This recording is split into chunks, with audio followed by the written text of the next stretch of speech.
Les pido una vez más que me acompañen al Salmo 19. Salmo 19, con el que vamos a concluir en esta mañana nuestra serie de exposiciones en los Salmos, en el libro de los Salmos, algunos Salmos escogidos. Una serie que hemos estado exponiendo aquí los domingos en la mañana durante ya algunos meses. Y aunque yo no lo planifiqué así en el principio, es decir, sabía que iba a comenzar con el Salmo 1, pero no sabía con qué Salmo iba a terminar. Me alegro de poder ponerle punto final a esta serie, precisamente con este Salmo que C.S. Lewis, el autor de las Crónicas de Narnia, calificó como el poema más grandioso del Salterio y una de las composiciones escritas más grandiosas del mundo. Así se refiere C.S. Lewis al Salmo 19. En este Salmo David declara que Dios se ha revelado al hombre de dos maneras distintas: a través de su creación, a través de su palabra escrita, la Biblia. La naturaleza creada y la Biblia son comparadas en este Salmo como una obra maestra en 2 volúmenes, una obra maestra en 2 tomos, a través de los cuales Dios se da a conocer a los hombres. Y tanto en un caso como en el otro, la gloria de Dios se manifiesta en una manera tan contundente que, como veremos en esta mañana, demanda una respuesta de todo ser humano. Veamos en primer lugar la revelación de Dios a través de la naturaleza creada en los versículos 1 al 6. Los cielos cuentan la gloria de Dios, y el firmamento anuncia la obra de sus manos. Un día emite palabra a otro día, y una noche a otra noche declara sabiduría. No hay lenguaje ni palabras, ni es oída su voz. Sin embargo, por toda la tierra salió su voz, y hasta el extremo del mundo sus palabras.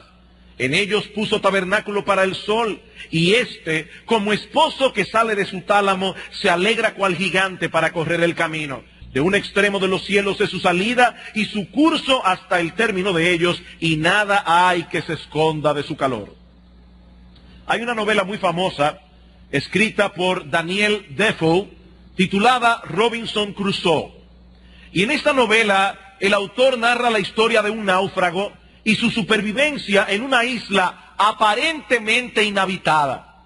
Por un tiempo, Robinson cree que él es el único habitante, el único ser humano que hay en la isla, hasta que algo ocurre repentinamente. Dice él: un día, eso del mediodía, cuando me dirigía a mi piragua, me sorprendió enormemente descubrir las huellas de un pie desnudo, perfectamente marcadas sobre la arena.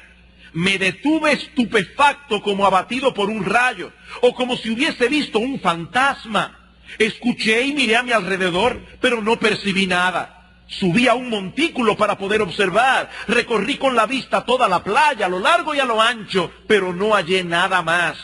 Volví para confirmar que todo esto no fuera producto de mi imaginación, pero no era así. Allí estaba muy clara la huella de un pie, con sus dedos, su talón y todas sus partes. Después de darle 1000 vueltas a la cabeza, como un hombre completamente confundido y fuera de sí, regresé a mi fortificación sin sentir la tierra bajo mis pies. Iba volando el hombre, aterrado hasta mis límites, mirando hacia atrás cada 2 o 3 pasos, imaginando que cada árbol o cada bulto en la distancia podía ser un hombre. Esta huella en la playa lo llenó de espanto y confusión. Ahora fíjense, él no había visto todavía ningún otro ser humano en la isla, pero esa huella de pie era suficiente para darse cuenta de que había alguien merodeando por allí, y podía ser amigo o enemigo. Pues lo que el salmista nos dice en esta primera estrofa del Salmo 19 es que este universo está lleno de huellas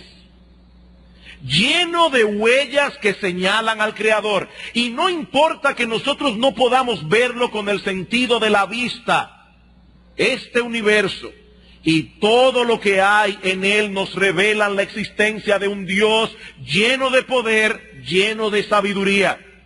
Y aunque esa revelación no nos enseña todo lo que nosotros necesitamos conocer acerca de Dios, lo que revela es suficiente para saber que Él está allí y que es un Dios poderoso, es un Dios sabio. Y hay tres cosas que el salmista dice en esta estrofa del Salmo 19 acerca de esa revelación que Dios da al hombre de sí mismo a través de la creación. En primer lugar, que es una revelación clara y contundente.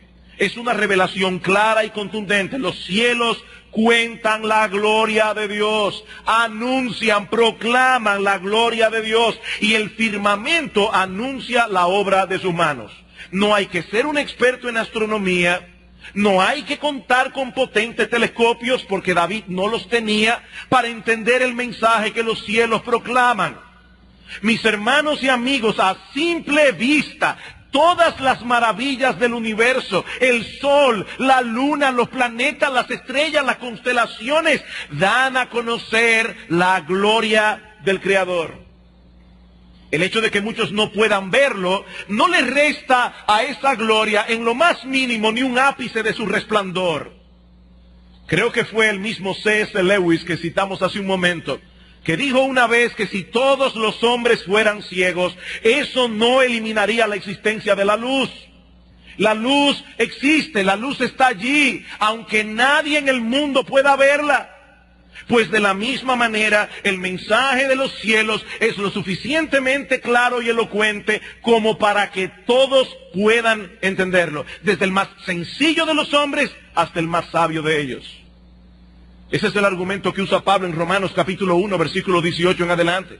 Que Dios se reveló al hombre a través de la creación y que esa revelación es lo suficientemente clara como para que todos lo entiendan. Dice Pablo que la ira de Dios se revela desde el cielo contra toda impiedad e injusticia de los hombres que detienen con injusticia la verdad. Noten, eso presupone un entendimiento de la verdad que está siendo suprimido. Porque lo que de Dios se conoce les es manifiesto, dice Pablo. Y esa palabra significa literalmente es evidente.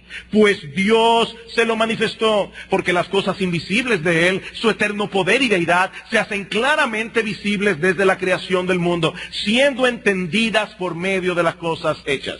Esa palabra siendo entendidas señala aquello que captamos con el uso de la mente, a través de un proceso lógico de razonamiento. Dice Pablo, eso es fácil de entender, de modo que no tienen excusa, pues habiendo conocido a Dios, no le glorificaron como a Dios, ni le dieron gracias, sino que se envanecieron en sus razonamientos y su necio corazón fue entenebrecido. Yo pienso que muy probablemente Pablo tenía el Salmo 19 en su mente cuando escribió este pasaje.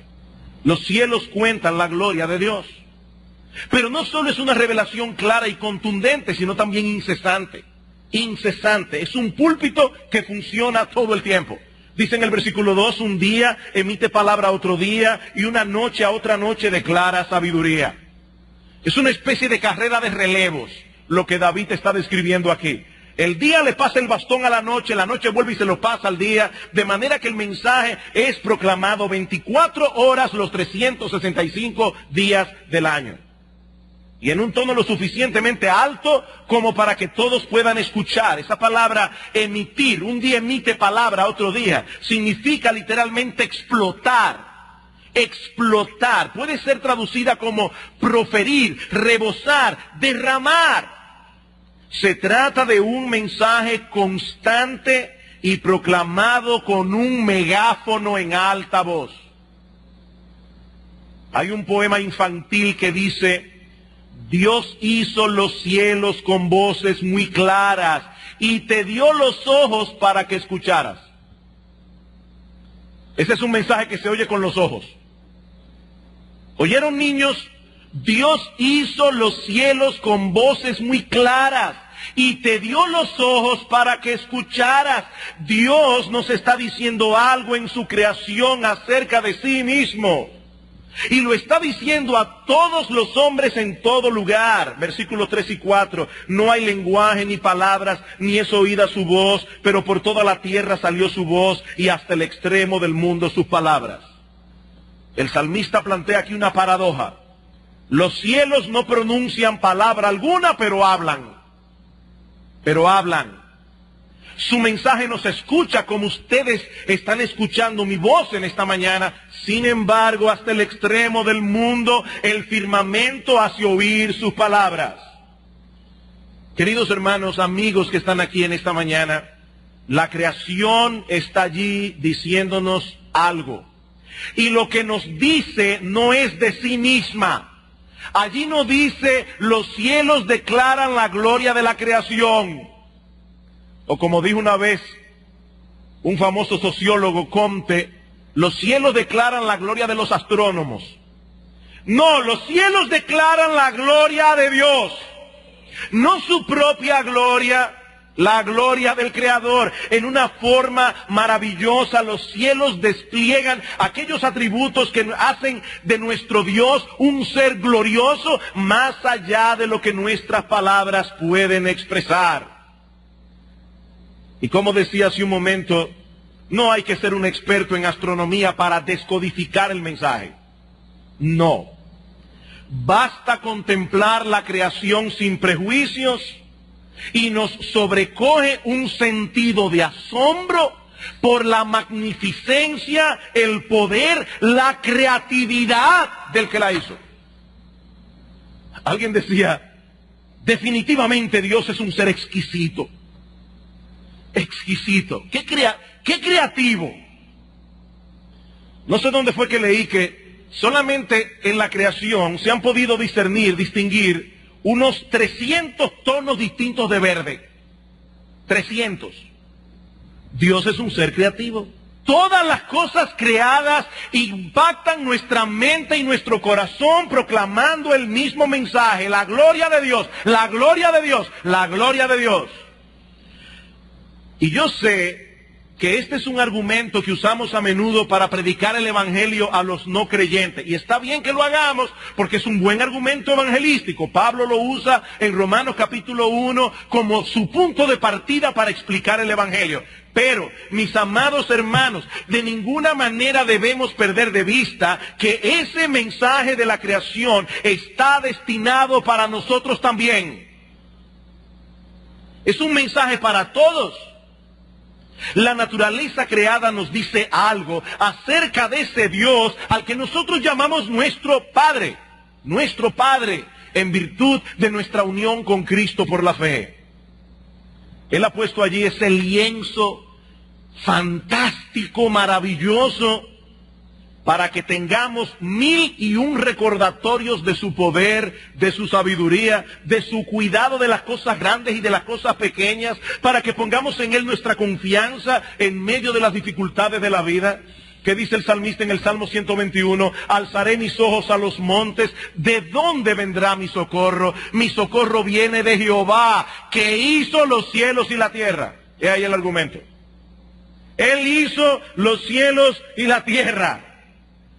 Él puso cada átomo, cada planeta, cada cosa en su universo en el lugar preciso, con una precisión de filigrana, y con esa misma precisión Él cuida de tu vida. Es un mensaje de la creación para ti, mi hermano, para ti. Esa creación nos habla de la sensibilidad de Dios. A veces para nosotros la palabra perfección la equiparamos con máquina. Pero Dios es perfecto y no es una máquina, Él es un ser sensible. Y nosotros podemos ver su sensibilidad aún en los colores con los que tiñe el firmamento cuando el sol va a ponerse o cuando el sol va a salir. Y más aún, los cielos nos dicen que nuestro Dios es un Dios feliz. ¿Cómo? Sí, mis hermanos, nuestro Dios es un ser feliz.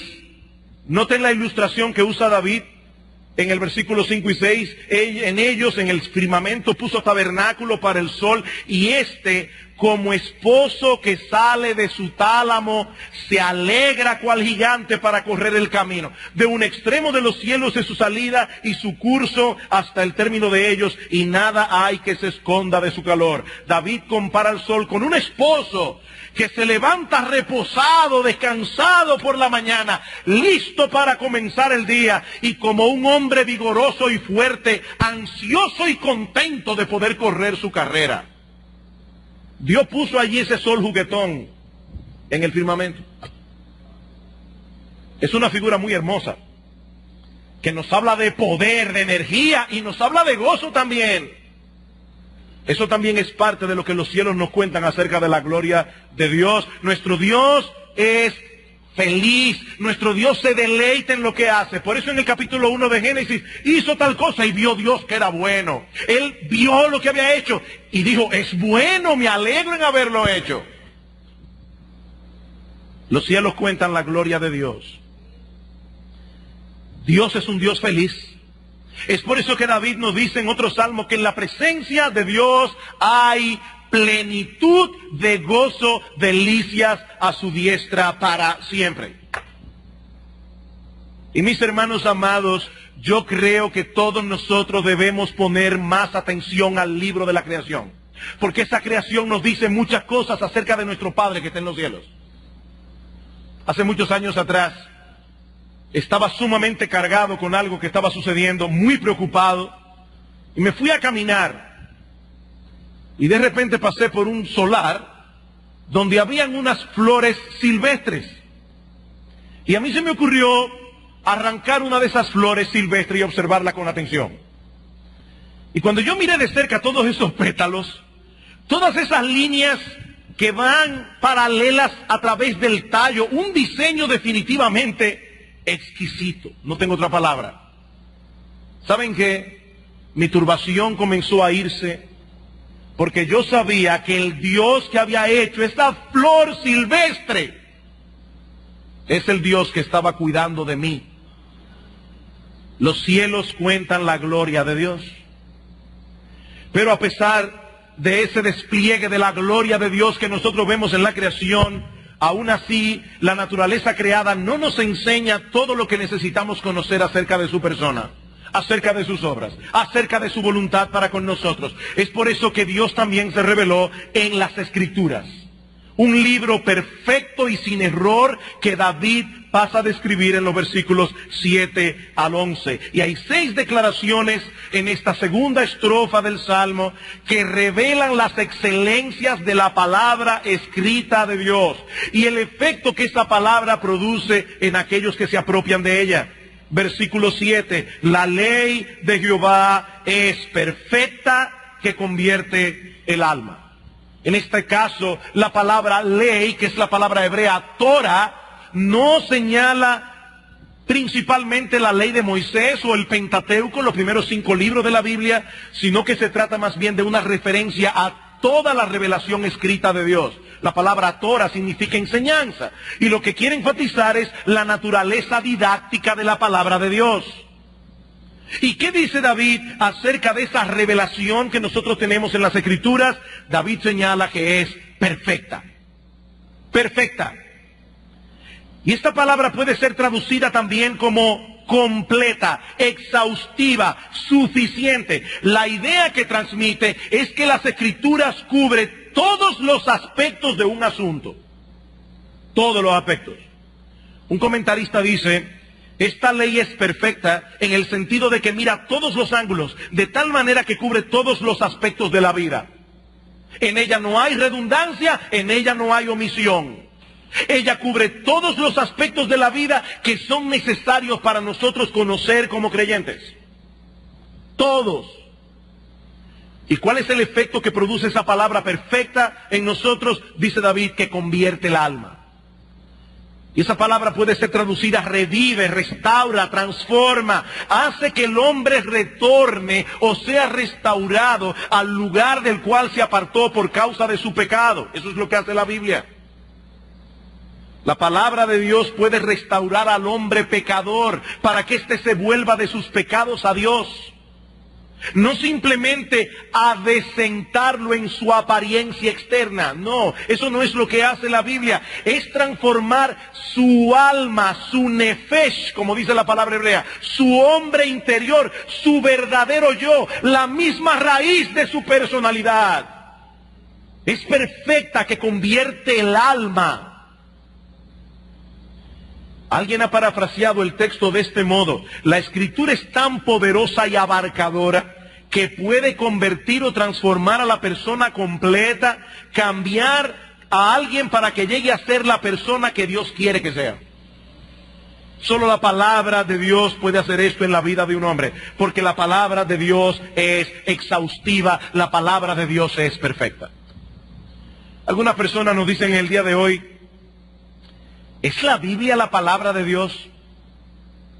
Un libro que en algunos casos es tan primitivo. ¿Saben qué? Yo veo en eso la sabiduría de Dios, no un argumento en contra de su inspiración. ¿Pudo Dios haber narrado la creación en Génesis capítulo 1 en un lenguaje tal que solo los científicos de hoy día pudieran entenderlo? Sí, Dios tiene esa capacidad, pero ¿de qué hubiera servido? Dios habló de tal manera a lo largo de la historia que en todas las épocas los hombres han podido oír a esa palabra y entender perfectamente lo que Dios quería decirle. La ley de Jehová es perfecta. En segundo lugar, nos dice David en la segunda mitad del versículo 7, que el testimonio de Jehová es fiel, que hace sabio al sencillo. Fiel, digno de confianza, algo en lo que podemos descansar con toda seguridad. Uno escucha hoy una teoría sobre cualquier cosa y uno no sabe si mañana vendrá otro y la va a rebatir. En este mundo nada es seguro.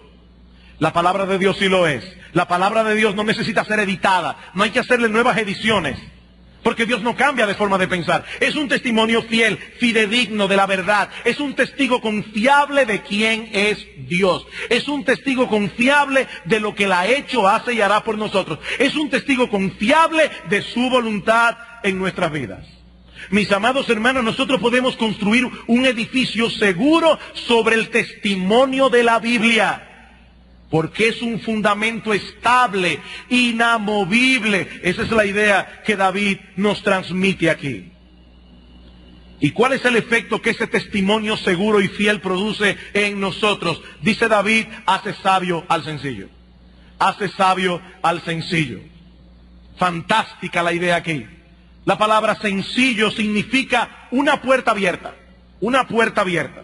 Y señala en el texto a ese individuo crédulo, sin discernimiento, que puede ser fácilmente seducido por enseñanzas falsas y erróneas. ¿Han visto ustedes personas que creen lo que sea?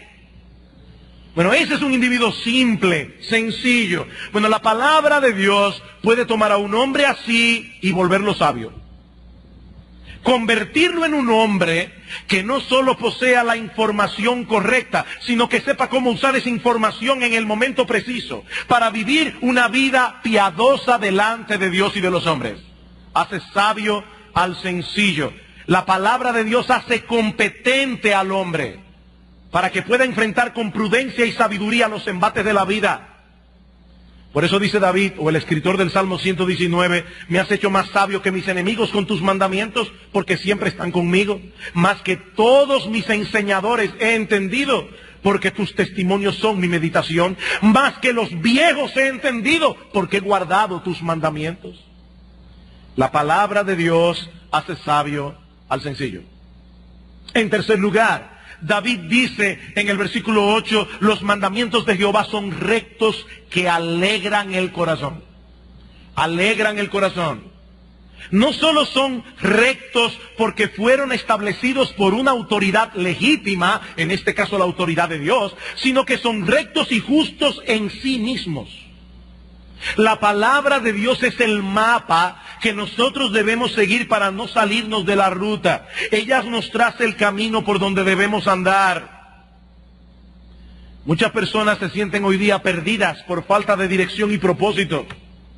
Bueno, mi amigo, la respuesta está únicamente en la palabra de Dios. La verdad verdadera de Dios. ¿Y cuál es el resultado que cosecharemos por seguir esa ruta interesante? David dice, nuestro corazón se alegrará. David dice, nuestro corazón se alegrará.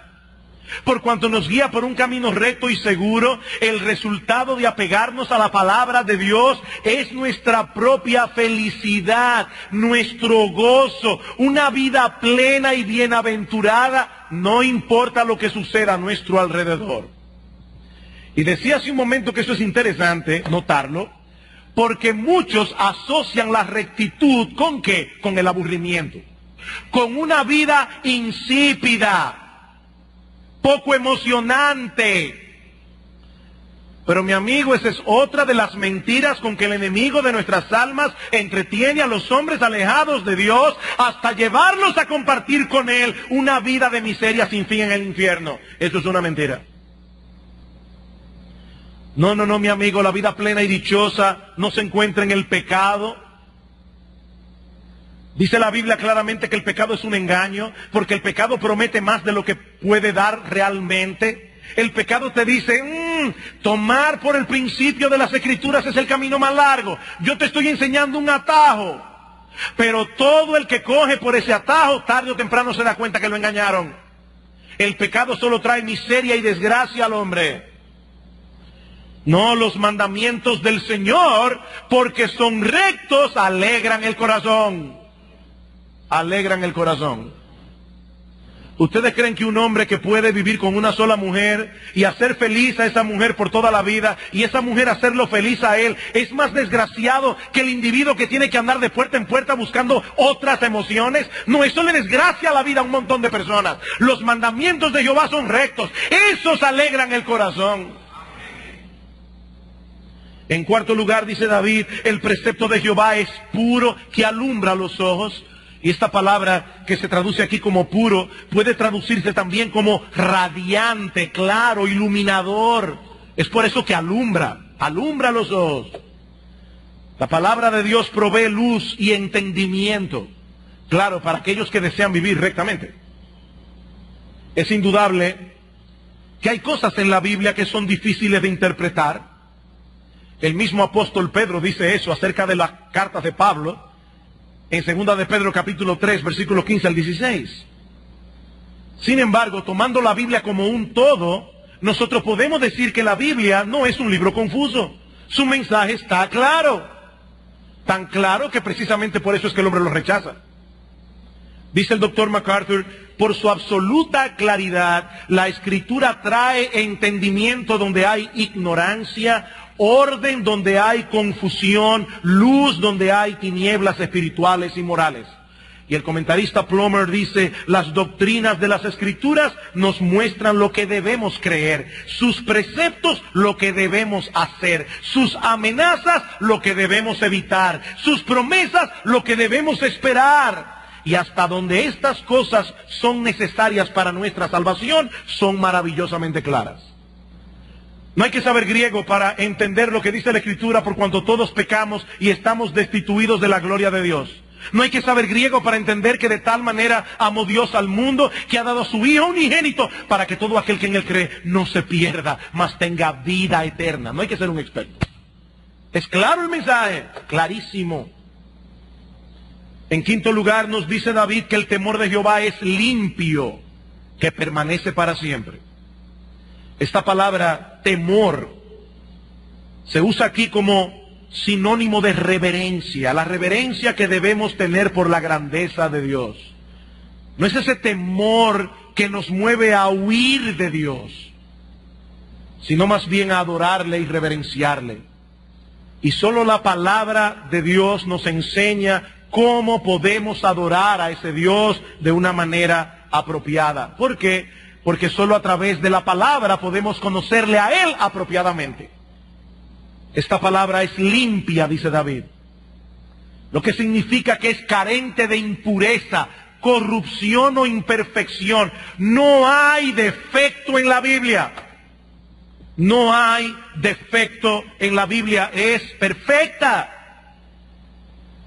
Todas sus conexiones, desde Génesis hasta Apocalipsis, es perfecta. Es perfecta. Esta idea se repite en el Salmo 12:6. Las palabras de Jehová son palabras limpias, como plata refinada en horno de tierra, purificada 7 veces. La palabra de Dios permanece para siempre. ¿Y qué conexión hay entre una cosa y la otra? Bueno, que solo se puede cambiar o modificar aquello que es imperfecto. Solo se tiene que cambiar o modificar aquello que es imperfecto. Pero la palabra de Dios no puede ser mejorada.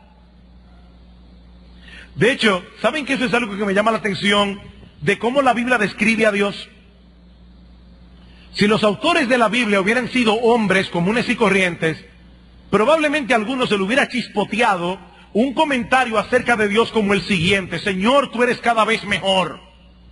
¿Verdad que cuando nosotros le decimos eso a una persona, por ejemplo a nuestra esposa, mi amor, tenemos ya tantos años de casado y honestamente ahora yo veo que tú eres mejor que la mujer con la que yo me casé? Eso es un piropo. Decírselo a Dios es un insulto. Porque Dios no puede ser mejor de lo que Él es. Y nosotros no encontramos en la Biblia ninguna declaración semejante. Porque no son meros hombres, son hombres inspirados por Dios, a través de los cuales Dios mismo se está revelando. Y Dios dice: yo soy inmutable, yo no puedo ser mejorado. Y la palabra de Dios tampoco. ¿Qué dice Cristo? El cielo y la tierra pasarán, mis palabras no pasarán. No pasarán. Sus verdades son relevantes para toda generación, para toda cultura, porque nuestro Dios que la inspiró es eterno, omnisciente e inmutable. Finalmente dice David que los juicios de Jehová son verdad, todos justos. Los juicios de Jehová son verdad, todos justos. ¿En qué sentido? Porque nosotros escuchamos la palabra juicio y de inmediato pensamos en un tribunal donde alguien va a ser o acusado o declarado inocente. Pero esta palabra aquí es mucho más amplia. Los juicios de Jehová son los criterios de Dios. Lo que Dios piensa acerca de cada cosa. Lo que David está diciendo aquí, mis amados hermanos, en otras palabras, es que lo que Dios dice del hombre en la Biblia es lo que el hombre es. Lo que Dios dice acerca de este mundo es lo que este mundo es. Lo que Dios dice que pasará después de la muerte es exactamente lo que va a pasar después de la muerte. Como Dios dice que se debe vivir la vida, es así que se debe vivir y no de otra manera. Los criterios de Jehová son verdad. Por eso, ¿qué es la verdad? La verdad es toda declaración que coincide con el criterio de Dios. Si tú piensas algo que es contrario a como Dios piensa, mi amigo, mi hermano querido, eres tú que estás equivocado. Los juicios de Jehová son verdad, todos justos. Sin la palabra de Dios, nosotros no podríamos descubrir la verdad de las cosas que realmente importan. No podríamos. ¿De dónde venimos? ¿Hacia dónde vamos? ¿Cuál es el propósito de nuestra vida? ¿Cómo debemos vivir? ¿Qué nos espera después de la muerte? ¿Cómo podemos conocer a Dios? ¿Cómo podemos llegar hasta Él? Mis hermanos, todo queda en tinieblas cuando echamos a un lado los criterios de Dios revelados en su palabra. Por eso es que dice David en el versículo 10, deseables son más que el oro, y más que mucho oro afinado, y dulces más que miel que la que destila del panal. Mis amados hermanos, la palabra de Dios es infinitamente más valiosa y más preciosa que todas nuestras posesiones juntas. Yo no sé si tú eres rico o pobre, pero si tú eres rico, tú puedes amontonar toda tu cuenta de banco, todas tus joyas, todas tus casas, todos tus carros. Y eso es nada en comparación con el valor de la palabra de Dios. Nada. Hay más sabiduría allí que en cualquier teoría o filosofía que el mundo pueda proveer. La palabra de Dios es suficiente para llenar hasta la saciedad cada una de nuestras necesidades. Es por eso que en el versículo 11 dice David que en obedecer esta palabra hay un gran galardón. Versículo 11, tu siervo es además amonestado con ellos, en guardarlos hay grande galardón. Tu siervo es amonestado con ellos. La Biblia se describe a sí misma en Hebreos capítulo 4, versículo 12, como una espada Una espada que penetra profundamente en nuestro ser interior y nos hace ver aquellas cosas que no están bien y que necesitan ser corregidas. Alguien ha dicho, la palabra de Dios es una espada hiriente que penetra en la intimidad humana y despierta las conciencias a responsabilidades antes desconocidas. ¡Wow! Yo no sabía que yo debía actuar de esa manera. Es precisamente por eso que muchos resisten la Biblia con todas sus fuerzas. No quieren que esa palabra penetre en sus corazones y haga su trabajo, porque la Biblia a veces nos hace sentir incómodos. Alguien dijo una vez, ¿quién escribió la Biblia? ¿Quién escribió la Biblia? Porque no pudo haber sido escrita por hombres buenos, porque ellos mismos decían que eran malos. Pero tampoco puede haber sido escrita por hombres malos, porque lo que dice allí es bueno. ¿Quién escribió la Biblia? Dios escribió la Biblia. Él es el autor. Pero el salmista no resiste, no le pone resistencia a esas amonestaciones de la palabra de Dios. ¿Por qué? Porque él sabe que son para su bien. Son para su bien. Porque la vida solo funciona como debe funcionar cuando ponemos atención al manual del fabricante. Hermanos, solo tenemos una vida para vivir, una sola vida. ¿Cómo vamos a convertir nuestra existencia en este mundo en un laboratorio de experimentación? No, con esta vida no se puede estar experimentando, porque hay una sola. Y hay decisiones que uno toma en puntos de su vida que la desgracian para siempre. No se puede vivir como se debe vivir sin el manual del fabricante. Por eso dice David, en guardar esas amonestaciones hay un gran galardón. Ahora escuchen bien qué es lo que David está diciendo y lo que él no está diciendo. Porque él no está diciendo aquí simplemente que Dios bendice al obediente, aunque eso también es verdad. Pero eso no es lo que él está diciendo. Él dice que la obediencia es en sí misma una recompensa. La obediencia es en sí misma una recompensa. ¿Por qué? Porque la vida en el pecado solo trae desgracia y destrucción. Y no solo para el individuo, para la sociedad en general. A veces yo oigo personas que dicen, es mi vida. Mira, mi amigo, sí es tu vida, pero lo que tú hagas con tu vida va a afectar a mucha gente, lamentablemente. Un individuo se va por ahí con rameras, o es homosexual y contrae el SIDA. ¿Saben qué? Eso tiene una carga social fuerte. Eso es un problema para la sociedad, no es un problema para ese individuo.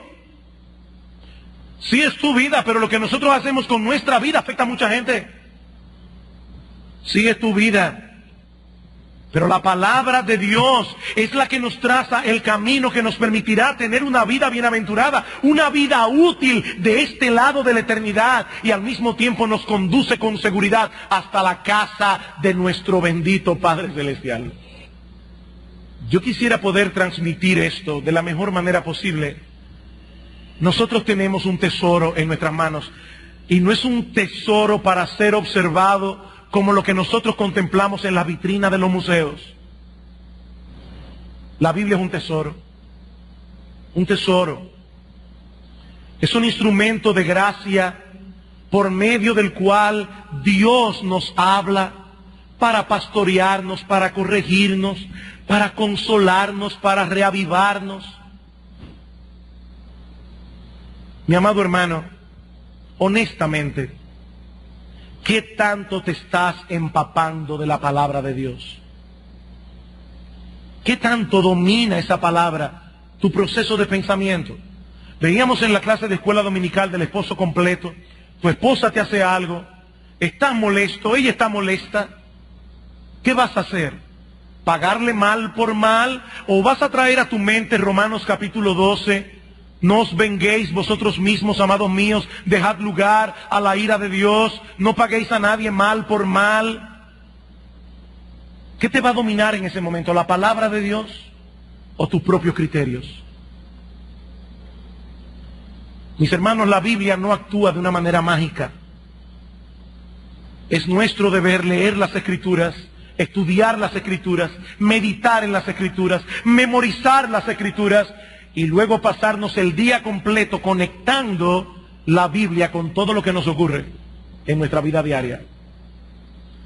Uno lee el Salmo 1, donde David dice: bienaventurado el varón que no anduvo en consejo de malos, ni estuvo en camino de pecadores, ni en silla de escarnecedores se ha sentado, sino que en la ley de Jehová está su delicia, y en su ley medita de día y de noche. Y uno se pregunta, ¿el autor del Salmo 1 acaso era un vago?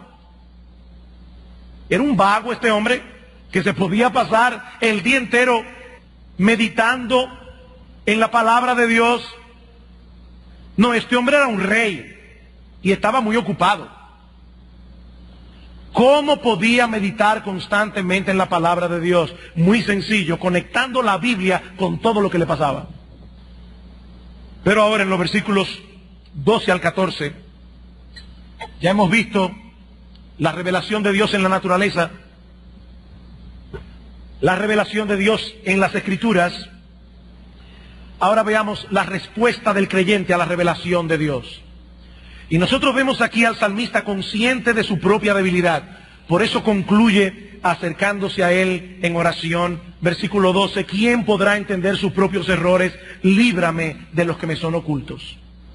Consciente de la naturaleza sutil y compleja del pecado, el salmista pide a Dios que lo libre, aún de aquellos pecados que de primera impresión no discernimos como tales. Ay, el pecado es tan sutil, tan engañoso. No fue un chisme, fue para que esta persona viera el problema que hay y me ayudara orando por este hermano. Qué sutil. Y he aquí a David diciendo: Señor, Señor, líbrame hasta de los pecados que me son ocultos. Hasta de esos pecados que ahora mismo yo no los veo como pecados.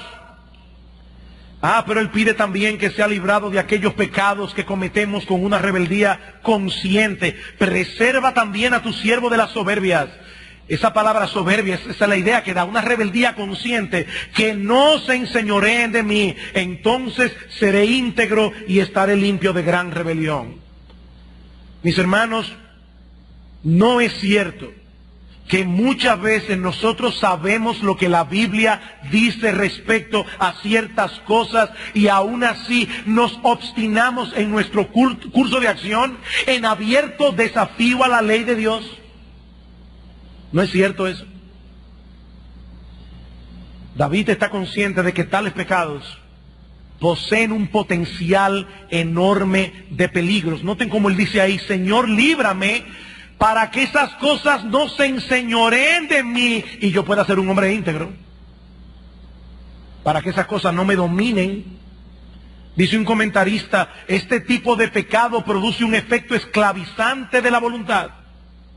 Un efecto esclavizante. Cada vez que la voluntad cede conscientemente a uno de esos pecados, se debilita. Y el debilitamiento aumenta a medida que los actos de esta naturaleza se repiten. Y así paulatinamente la víctima se va encadenando con hábitos que la dominan por completo. No, yo sé hasta dónde yo llego. No, mi amigo, no, mi hermano, ni tú ni yo sabemos hasta dónde nos puede llevar el pecado. Decía Séneca, por más largo que sea un camino, siempre hay que dar un primer paso. Tú no quieres llegar al final del camino, no des el primer paso. Que esos pecados van debilitando la voluntad y te van haciendo un esclavo. Un esclavo.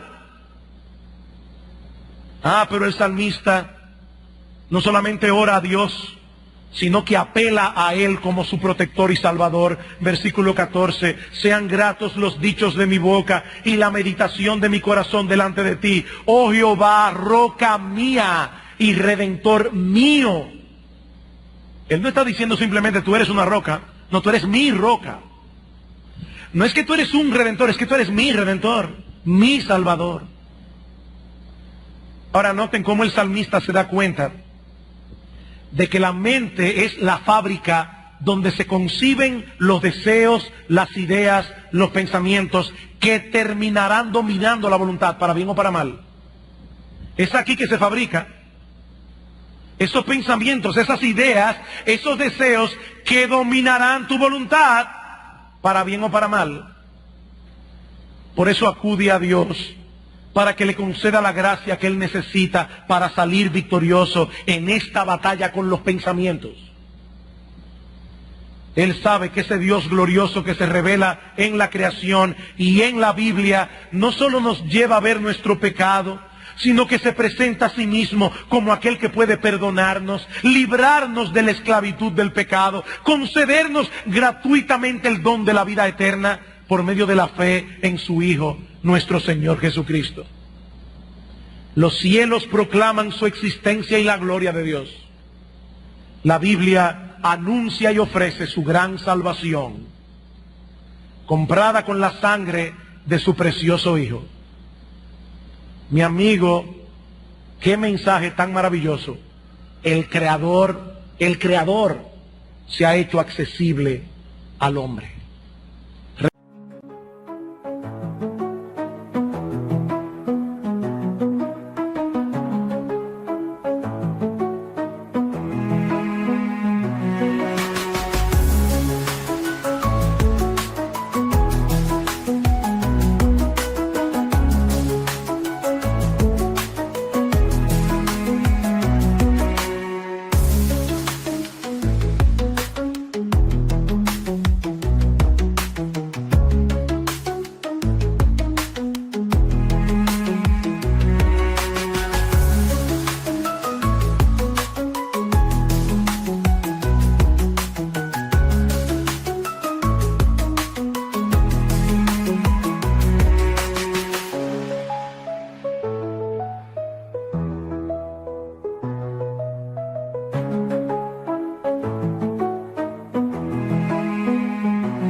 Revelándose a sí mismo, dando oportunidad a todos de que le conozcan y se reconcilien con Él. Mi amigo, hay esperanza para el hombre porque Dios ha hablado. Podemos conocer la verdad porque Dios ha hablado. No tenemos que vivir como mejor nos parezca, haciendo de nuestra vida un laboratorio de experimentación, porque Dios ha hablado. Dios ha hablado. El Dios del universo se ha dado a conocer y esto exige de ti una respuesta. Ojalá que nadie aquí pierda el privilegio y la oportunidad de conocer a ese gran Dios, Dios de gloria, Rey de reyes, Señor de señores. Porque de eso depende no solo una vida bienaventurada aquí y ahora, sino también tu destino eterno. Oh, que muchos vengan hoy a conocer a ese gran Dios en la persona de su Hijo, nuestro Señor Jesucristo. Vamos a orar. Padre que estás en los cielos, bendito Señor y Salvador. Oh, gracias Señor por haberte dado a conocer. Gracias por haberte revelado, gracias por haber quitado el velo para que nosotros pudiésemos contemplar tu gloria. Qué grande eres, Señor, y qué grande el privilegio de tu pueblo de venir a ampararse bajo la sombra de tus alas.